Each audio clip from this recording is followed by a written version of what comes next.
Right, let's move on to other issues, but related as well. Hennie, Director of Open Secrets, joins us now to reflect on this time other moving parts of this. So South Africans have been talking about a criminal justice system, the slow pace of not only prosecutions, but how it's only certain individuals who seem to be receiving the comeuppance, but those with possible connections of money and influence seem to be going free. Let's talk now, as I mentioned, to Hennie van Vuuren. He is Director of Open Secrets. A very good evening to you, Mr. van Vuuren. Thank you so much for speaking to us.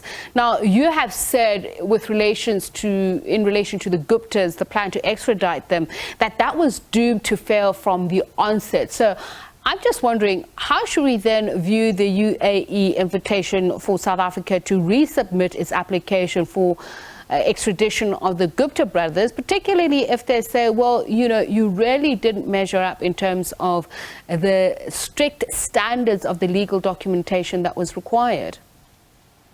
Yeah, good evening, Tsipiso. I must say, one didn't wish for this to be a failure from the get-go. I think what we were pointing out last year already were there some fundamental flaws in the way in which the National Prosecuting Authority has been conducting its work on behalf of the South African people, and we were very worried and concerned that there might be a bungling of this important case. We've certainly seen the way in which the NPA has handled the Nulane or New Lane matter, most recently in the Free State, the fact that crucial evidence wasn't allowed to be admitted into court, and the fact that the NPA simply and the prosecutors weren't prepared for the case on which the extradition of the Guptas in fact would turn on in future, was an indication, I think, just of sloppiness on the side of our prosecution authority, and unfortunately a lack of commitment to make sure that they've got the right people on the job to get this job done.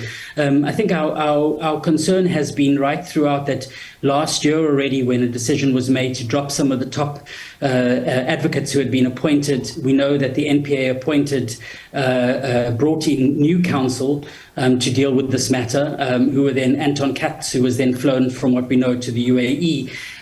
But I think we've been really concerned, at least, with the way in which the NPA has conducted this, the lack of response to questions from journalists, particularly from the Daily Maverick, amongst others, in the last couple of weeks. Jessica Besaidnote's been asking the hard questions as to whether the Department of Justice had in fact seen the Guptas in custody in the UAE. They never responded and refused to respond to those type of questions, which suggested simply, Tsipiso, that they didn't have the people on the ground doing the job that they were supposed to do. These are probably the most high-profile criminals on the run from South Africa right now. They are, one doesn't want to compare crooks, but the Thabo Bester matter has rightly bedeviled has occupied our minds because of the very criminal nature of what Bester was involved in. But and I think, Hennie, that's the whole point, why people are comparing crooks, so to speak. A selective criminal justice system is what people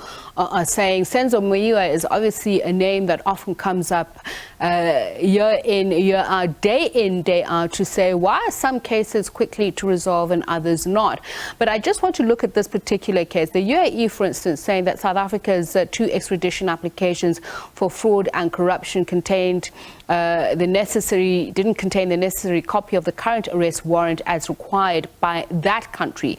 Shamila Batoy was saying that is impossible. Yes, indeed, they did file the original statement while they were getting the wheels in motion, but they were being guided by the UAE in what they had to provide and not. Ronald Lamula, the minister, saying that, they'd been prodding constantly the UAE government to get updates. So if they're going to try this process again and get it right, does the MPA have the necessary prosecutorial and investigative capacity to guide this process? I know the central authority within the Justice Ministry is also involved, but I'm just wondering, capacity-wise, are we, well equipped? Yeah, well, so I think that there's a couple of arms of state that are involved here. Firstly, there has to be accountability for all of those officials who failed this process, and those officials are within the NPA, and there need to be a discussion not only about glossing over the situation, who didn't do their work in terms of submitting these things on time, but there's also a political consideration here where Minister Naledi Pandor from DIRCO, Minister Lamola as Minister of Justice, and in fact the President ultimately responsible for intelligence capacity in this country have to answer the questions.